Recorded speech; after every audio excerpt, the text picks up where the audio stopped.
بسم اللہ الرحمن الرحیم۔ محترم ناظرین، السلام علیکم۔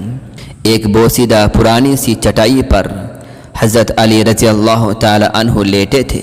کسی شدید مرض میں مبتلا تھے جس کی وجہ سے گھر ہی میں محبوس ہو کر رہ گئے۔ چنانچہ آپ رضی اللہ تعالی عنہ نے کمزوری کی حالت میں ایک دعا کی، اے اللہ، اگر میرا وقت اجل آ گیا ہے تو مجھے اس مرض سے راحت دیجیے، اور اگر ابھی مؤخر ہے تو میرا مرض دور کر دیجیے، اگر بطور آزمائش ہے تو مجھے صبر کی توفیق دیجیے۔ نبی کریم صلی اللہ علیہ وسلم نے یہ دعا سنی تو فرمایا، اے علی، تو نے کیا کہا تھا، دوبارہ دہراؤ۔ حضرت علی رضی اللہ تعالی عنہ نے دعا دوبارہ دہرائی۔ نبی اکرم صلی اللہ علیہ وسلم نے ہاتھ اٹھائے اور یوں دعا فرمائی، اے اللہ، اس کو شفا دے۔